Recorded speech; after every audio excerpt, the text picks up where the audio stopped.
င်္ဂလာပါဗျာအားလုံးကျမ်းမာပါစေချမ်းသာပါစေပိုင်ရဲကိုမျက်နှာမြပိုင်ကိုတဲ့ကြောင့်အားလုံးပျော်ရွှင်ပါစေတောင်းကိုပိုင်စုဝင်အောင်တောင်းပါလေဗျာဒါဒီနေ့က9ရက်တလ2026ပေါ့နော်ဒါကျွန်တော်သိရှိထားတဲ့အကြောင်းအရာတွေကို share တင်မျှဝေပေးမှာဖြစ်ပါတယ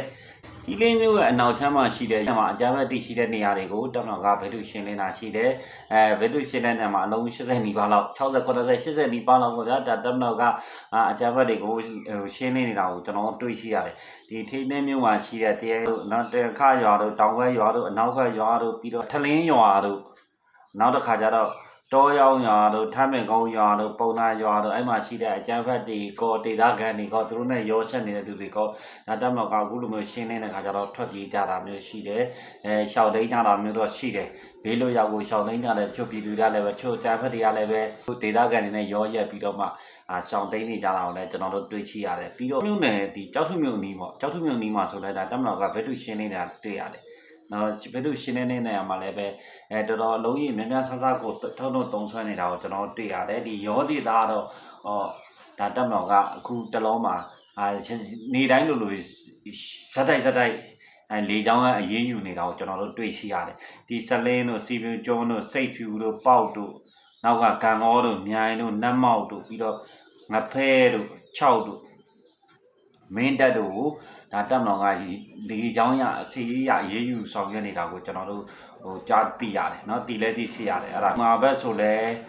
ဲဒါဝန်ထမ်းအင်အားရှိတဲ့နေရာမှာတက်ဆွဲထားတဲ့တက်ကိုဒါမြင်းညံတရင်3ဆိုတာကအဲ့ဘက်ကလာရောက်တိုက်ခိုက်တာရှိတယ်လာရောက်တိုက်ခိုက်တယ်ပြီးတော့အဲ့ဒီဝန်ထမ်းအင်အားတွေကိုမီးရှို့ပြီးဖျက်ဆီးသွားတာလည်းကျွန်တော်တို့တွေ့ရတယ်နောက်ခါကျတော့တက်မတော်ကနေမှအဲ့မှာစစ်ကူတွေလာပြီးတော့မှအဲ့မှာရှိတာလူအင်အားနေတဲ့အထင်မှာလဲသူတို့လျှက်တစ်ပြက်ဝင်တိုက်တယ်တိုက်ပြီးတော့မှဝန်ထမ်းအင်အားတွေမီးရှို့တာစီးတာကိုတွေ့ရတယ်ပြီးတော့စစ်ကူရောက်လာတယ်သူတို့ထွက်ပြေးတယ်တိုက်ရင်3ကောင်နေဒီတချို့တေကြတယ်ဒဏ်ရာရရှိသွားတာကိုကျွန်တော်တွေ့ရတယ်သူတို့ရဲ့အဓိကရွေချက်ကဘာလဲဆိုတော့ဒီတောင်သာတို့ပါလို့ဆိုတော့သူမြင်းကြံကောင်တွေကအချိန်မျိုးဝင်ထွက်လို့ရတယ်ဆိုတဲ့ပုံစံမျိုးချိုးတာတော့ရှိရတယ်ဒီချိန်မှာတေးတဲ့ကြကြနာရှင်းလင်းမှဆိုလို့ရှိရင်တော့ပတ်စိတ်တိုက်ရှင်းမှဆိုတော့တော်တော်ကောင်းသွားမှာပေါ့နော်ဒီနေရာမှာဒီကောင်ကြီးလာတော့တက်ဆိုလို့ရှိရင် drone တွေဘုံတွေအကုန် ready နေတဲ့line မှာဆိုတော့အကြမ်းဖက်ကအများဆုံးရှင်းသွားလိမ့်မယ်လို့တော့ကျွန်တော်အနေနဲ့ယူဆတာပဲအကြမ်းဖက်ရှင်းမှလည်းတိုင်ပြန်အေဂျင့်မဲ့အနေထားရှိတာပြီးတော့ဂန်းကောင်မျိုးနယ်ပဲမှာဆိုလဲမြင်းသာကြီးရွာပေါ့အဲ့ဒီကိုတက်မတော်အဲ့တဲမှာရှိနေတဲ့ဖုန်းကြီးကျောင်းပေါ့ဖုန်းကြီးကျောင်းတဲမှာသူတို့ကလက်နက်တွေခဲရရိတ်ခါတွေထားတာရှိတာလားတက်မတော်ကအဲ့နေရာတီးတန့်ကိုတော်ပေါ့အဲ့နေရာတီးတန့်ဘယ်သူရှင်းနေလိုက်တဲ့ခါကျတော့အကြမ်းဖက်တွေလက်နက်အဲ့ဒီထားတဲ့နေရာပေါ့ရန်နေလက်နက်တွေထားတဲ့နေရာရိတ်ခါကိုတော်အဲ့ဒါမီးရှို့ပျက်စီးသွားတယ်လို့ကျွန်တော်တို့ကြားသိရတာရှိတယ်။မြို့နယ်မှာဆိုလို့ရှိရင်ညောင်ကုန်းရွာနဲ့မကြီးကုန်းရွာမကြီးကန်ရွာပေါ့အဲ့ကြားမှာရှိတဲ့တောတဲတွေပေါ့အဲ့မှာတောတဲတွေဆိုတာကအကြမ်းဖက်တွေစကန်းလောက်ထားတဲ့တဲတွေပေါ့တောတဲမှာနေတဲတွေအဲ့ညောင်ကုန်းတောင်းတော့ကတရင်တိကျရရှိမှုချီလို့ထင်မှလည်းတွားရောက်ပြီးတော့ဖေနှလုံးထုပြီးရှင်းလင်းတာကိုတွေ့ရတယ်။တွေ့ရတော့အဲ့မှာလည်းအကြမ်းဖက်တွေစုဖွဲ့တဲ့နေရာတွေမှာတော်တော်များများပါသွားတယ်ပေါ့နော်တော်တော်များများပါသွားကြတယ်ပေါ့တီတာကြည်တာတော့မပြောတော့ပါဘူးဗျာနော်ဘာလို့လဲဆိုတော့သူတို့လည်းတဖြည်းဖြည်းနဲ့ကုန်ပြီးပါပြီကုန်တယ်အင်အားစုလိုက်တိုက်လိုက်အင်အားစုလိုက်တိုက်လိုက်ဖြစ်နေပြီးတော့ကြောင်မောင်းကြီးရွာမှာဆိုလိုက်ထုံဒီ၎င်းပဲဒီအကြမ်းဖက်စုဖွဲ့တဲ့နေရာကိုတမန်တော်ကဂျက်ဖိုက်တိုင်းနဲ့ဖေးထုရှင်းလင်းတာကိုကျွန်တော်တို့အဲ့ဘက်ကကြားသိရတာရှိတယ်အခုဆိုရင်အကြမ်းဖက်ကပြည်ဘက်မှာရှိတဲ့ရိုးဘက်နားမှာကတ်နေတဲ့အကြမ်းဖက်တွေတော်တော်များကသူမြို့လေးမြို့ကိုဒါတစ်ချိန်နဲ့တပြိုင်နဲ့ဝင်တိုက်တာရှိတယ်။နတ်တလင်းဘက်မှာဆိုဒီတောင်ညိုမြို့တည်ရဲစခန်းကိုပွဲကတယ်သူတို့ကလာတိုက်တာလာတိုက်တာရှိတယ်ဇီးကုန်းမှာဆိုလဲဒီဘောပင်ဆယ်ပေါ့ဘောပင်ဆယ်ဆိုလို့ချင်းမီးကောင်းဝင်ဘောပင်ဆယ်မှာဆိုလဲပဲဒီမီးကောင်းဝင်ရဲစခန်းဘက်ကိုပဲသူတို့လာတိုက်တာရှိတယ်။နောက်ကမင်းလာဘက်မှာဆိုလဲစစ်ကွင်းတာဆုံးရဲကင်းရဲတာဆုံးဖျားနီးမှာရှိတဲ့စခန်းရဲပေါ့အဲ့ဒါကိုလာတိုက်တာရှိတယ်လက်ဗဒန်းဘက်မှာလည်းတိုက်တာကိုရှိတယ်တိုက်တာရှိတော့အဲ့ဘက်မှာစစ်ကွင်းမင်းလာစစ်ကွင်းမှာတော့ဒါကျွန်တော်စီကိုပြောတဲ့တည်င်းရအောင်ဆိုလို့ရှိရင်တော့မင်းလာစစ်ကွင်းမှာဒါဂျိုးမင်းကောင်းတဲ့တလင်းတမန်ငယ်ရွာပေါ့အဲ့နေရာတွေကတော့အခြေအနေမကောင်းပေါ့ဒါတိုက်ပွဲမှာတိုက်ပွဲများဒါနေစဉ်ဖြစ်နေလေနေနဲ့လည်းဒါဗစ်တူရှင်းနေတာတောက်လျှောက်ရှင်းတာဂျိုင်ကော်ဘရာနဲ့လေချောင်းနဲ့ရှင်းတယ်ဂျိုင်ကော်ဘရာနဲ့လည်းရှင်းတယ်ဒီဖျားကုန်းကနေကလည်းလက်နက်ကြီးတွေနဲ့ပိတ်ပစ်ပြီးတာအဲ့မှာလည်းတော်တော်လေးကိုတေကြတယ်ဒီမင်းလာစစ်ကွင်းမှာဒါမနေ့9ရက်နေ့ဆိုတော့မနေ့9နာရီလောက်တည်းကတိုက်တာနောက်10ရက်နေ့မှာလည်းထပ်တိုက်တယ် နောက်ရှင်းနေမှာဆိုတော့ဒီမင်းလာနဲ့လက်ပတိုင်းကျမှစကွင်းနယ်မြေမှာဒါတောက်လျှောက်တိုက်ပွဲတိုက်နေတာကိုကျွန်တော်တို့အဲ့ဘက်ကကြားသိရတာရှိတယ်နောက်ပြီးတော့အဲ့ဒီသူတို့ပြောတဲ့အားလေးကဒါဂျားပြက်လေးကျွန်တော်တခုပြောပြအောင်ဒီတီဘောနဲ့ကြောင်မဲမျိုးပဲဝင်းကျင်မှာရှိတဲ့တောတောင်တွေမှာ MNDAA တွေကိုကန်တက်တွေပေါ့အများကြီးတက်ဖြောက်ထားတဲ့အင်အားထောက်ကနန်းလောက်ရှိတဲ့ကြောင်မဲမျိုးချောင်းရဲ့အထက်ပိုင်းတစ်ဖက်ကမ်းမှာလဲတဲ့ဒါကိုကန်များအင်အားထောင်နဲ့ချီတက်ဖြောက်ထားတဲ့ဒါသူတို့ကဘာရွယ်ချက်လဲတော့မသိဘူးဗျတို့ဖြစ်ပါ၍တမ်တော်စစ်ကြောင်းများတဲ့ညီနောင်တပ်ဖွဲ့များတဲ့စီးရေးသတိလုံခြုံရေးသတိထားရှိတဲ့တင်ပြအပ်ပါသည်တဲ့ရှမ်းတောင်ပိုင်း RCSS နဲ့ SSPP တပ်ဖွဲ့အနေဖြင့်တဲ့တောင်ကြီးမြို့နယ်ဘန်းကန်ထီခန်းတဝိုက်တွင်နဲ့ဇန်နဝါရီတရက်မှစပြီးစစ်ကားများဖြင့်အင်အားထပ်မံဖြည့်တင်တာကြောင့်နဲ့မျက်မြင်တည်င်းရရှိပါတယ်တဲ့ဆိုတော့သူတို့ဟိုဘက်မှာလည်းပြီးခဲ့တဲ့9ရက်နေ့တုန်းကလည်းပဲသူဒေတာတစ်တို့ဘာလို့ပေါ့ဘယ်ဟာတွေပါနေညာတွေပါလဲပေါ့သူတို့ဒါကျင်ညာနေတာတော့ကျွန်တော်တို့ကြားသိရတာရှိတယ်ဒါလည်းတက်မတော်ရဲ့ဘိုင်းနေမို့လို့ကျွန်တော်တို့ကအဲ့လောက်ထိကလည်းမသိဘူးဗျမလေးလာလည်းမလေးလာအောင်အဓိကတော့ဟိုဒီသူတို့ဘာလုပ်နိုင်တယ်လဲဆိုတာဘာဖြစ်နိုင်တယ်လဲဆိုတာပဲကျွန်တော်တို့ကြည့်နေတာပေါ့နော်အဲ့တော့ဒီတီဘောကြောင်မဲပတ်ဝန်းကျင်တော်တွေမှာတော့ဒါ MND တွေခိုးအောင်နေလဲရောက်လာပြီးရှိုးဝဲရောက်လာကြတယ်ဆိုတော့ဘာအကြောင်းဖြစ်မလဲပေါ့ဒါလေးပဲကျွန်တော်တို့ကလေးလာတယ်ပြီးတော့ RCSS နဲ့ SSPP ကလည်းပဲတောင်ကြီးမြို့နယ်ဘက်မှာရှိတဲ့ဘန်းကန်တို့တီကန်တို့တဝိုက်မှာဒီ TND တွေစစ်ကားရင်းနဲ့သူတို့လူအင်အားတွေအများကြီးချတယ်အကြောင်းရင်းကဘာဖြစ်နိုင်မလဲဒါလေးတွေပဲကျွန်တော်တို့ကလေးလာတာရှိတယ်နော်လေးလာတော့အဲ့ဘက်ကပြောပြလာတော့ရှိတာပေါ့ဒါတင်းလိုင်းတိုင်းမှာဆိုလည်းဒီ6မိုင်ရွာမှာတက်ကပွဲကတယ် KIA တွေချို့တည်ဆုံးတယ်လို့ကျွန်တော်တို့ကြားသိရတာရှိတယ်ကမ်ဘလူဘက်မှာကြားတော့ဗျာနတ်ပီရွာနဲ့ဝတ်တိုးရွာရှိတယ်ဝတ်တိုးရွာအဲ့ဂျားထဲမှာရှိတဲ့လမ်းပေါ့အဲ့ရွာနေရွာဆက်တဲ့မိန်းလမ်းပေါ့အဲ့မှာ PDF တွေပကပဆိုတဲ့အကြမ်းဖက်တွေကတက်ပြီးတော့စိုက်ကယ်တွေပတ်စံတောင်းနေပေါ့အဆက်ကြီးတက်ကောက်တယ်ပေါ့ကားတွေလာတဲ့ဆိုလမ်းတွေပိတ်ထားတဲ့အချိန်မှာဒီတမ်တော်စစ်ကြောင်းလို့ပြောဆိုအရက်ဝတ်တွေနဲ့ပဲတမ်တော်စစ်ကြောင်းကဒါကင်းလဲရင်နဲ့သွားပတ်ပင်တိုးတာလားမသိပါအဲ့မှာတမ်တော်စစ်ကြောင်းအမုံကျွေးတယ်အမုံကျွေးတာဆိုဘုံချစ်သူတို့ຫນွေဦးမောင်တို့ဆိုတဲ့ခေါင်းတွေပြေးလိုက်တာတေးတယ်လို့ဒဏ်ရာရတယ်လို့ဒဏ်ရာရပြစ်ခတ်တာတေးတေးပြပြအမှန်ကန်တော့စက်ကြီးတက်ကောက်တာကောက်လိုက်တဲ့အချိန်ကတိတ်မကြလိုက်တဲ့အချိန်မှာတမ်တော်က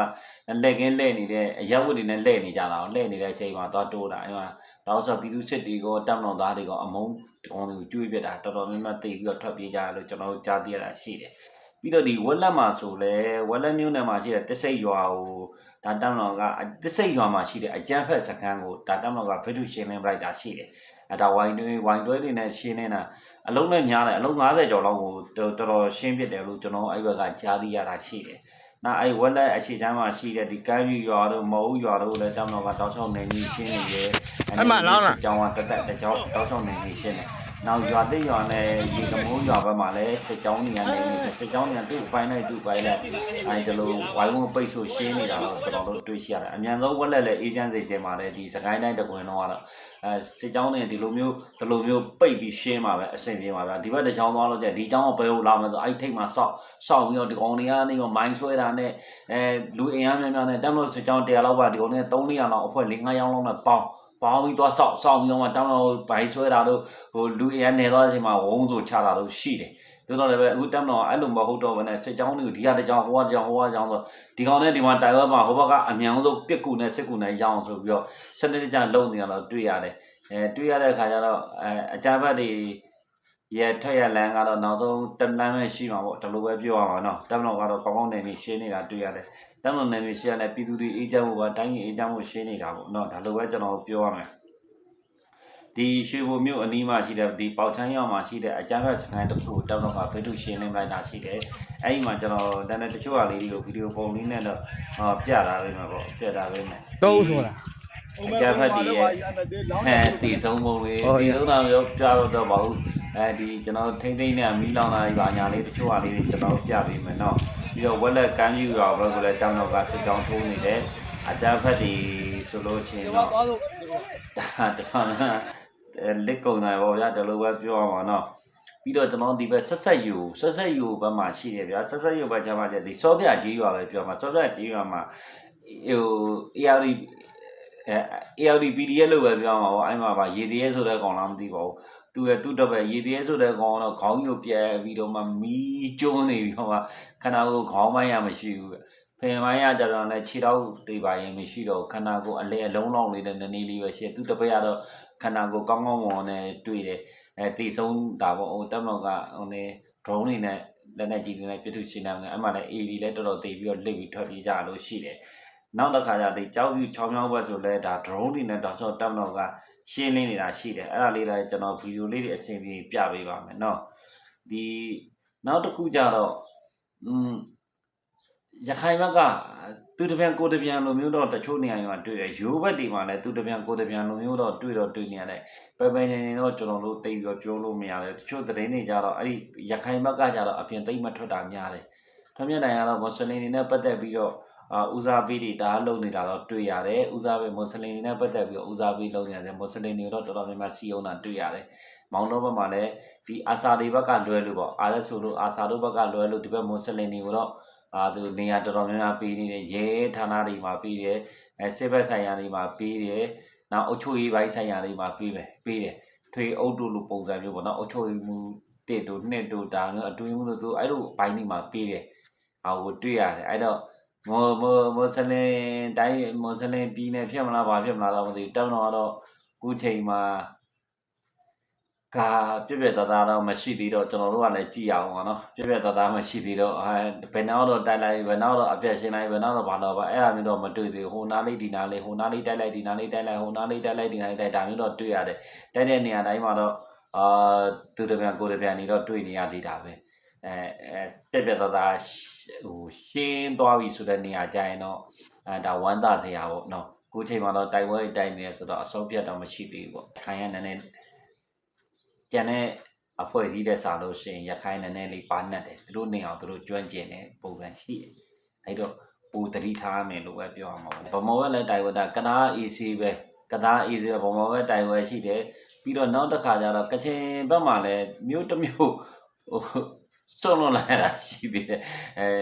ခေါ်စစ်ဆင်လိုက်တာကျွန်တော်တွေ့လိုက်သေးတယ်နော်အဲ့တေးကြမသိသေးလို့ကျွန်တော်တေးကြမျိုးနာမည်လည်းမပြောသေးပါဘူးတေးကြကျွန်တော်စစ်ကြည့်လိုက်ပါဦးမယ်သူတို့ဘက်ကဒါသတင်းတွေပဲကျွန်တော်တို့လှမ်းပြောတာရှိတော့ဟိုတိုင်းငင်ရွာမှာဒါတက်မတော်ပွဲကနေရရှိတယ်မလားရက်ကနည်းနည်းကြာပြီဒါပေမဲ့အခုအဲ့ဒီတိုင်းငင်ရွာကိုတက်မတော်ကအကုန်လုံးပြန်လဲထိန်းချုပ်ပြီးသွားပြီလို့ကျွန်တော်ကြားသိရတာရှိတယ်ဒီတိုင်းငင်ရွာဆိုလဲချင်းပြည်နယ်ဘက်ကိုဝင်ပေါက်တဲ့နေရာမှာတကယ်အရေးပါအရာရောက်တဲ့နေရာလို့ကျွန်တော်အနေနဲ့ကြားသိရတာရှိတယ်ပေါ့ဟိုတချို့နေရာတွေကျတော့တက်မတော်ကလည်းပြန်လဲထိန်းပြီးသိမ့်ပိုက်ပြီးသားပြီလို့ကျွန်တော်တို့ဟိုကြားသိရတယ်ပေါ့နော်တချို့နေရာတွေမှာလည်းတက်မတော်ကတိုက်ပွဲတွေတော့တောက်ချောက်တိုက်နေတာတော့ရှိတယ်နော်တိုက်ပွဲအသေးငယ်လေးတွေတော့အများကြီးကျွန်တော်တို့တွေ့နေရတယ်သိနေရတယ်မိုင်းဆွဲတိုက်ခိုက်ခိုင်းတာရှိတယ်တက်မတော်ကသွားတိုက်တာရှိတယ်ကျို့အသေးပွဲလေးတွေကြတော့ကျွန်တော်တို့ပြောနေတော့ပါဘူးအဓိကကတော့ဒါအမိန်ချက်ကြီးတွေဒီတိုက်ပွဲတိုက်နေတာလေးတွေကိုတော့ကျွန်တော်တို့ဒါကျွန်တော်ညီကောင်မလေးဟိုစစ်ဘေးရှောင်ကြီးကောင်မလေးသိသိချင်းနဲ့ကိုမျိုးကိုရလေးမှာကိုပဲထိပြန်မလဲဆိုတော့သိသိချင်းလို့ပိုင်ပြပြပေးတာဖြစ်ပါတယ်။နောက်အားလုံးလိုတာပြကြပါစေဗျာ။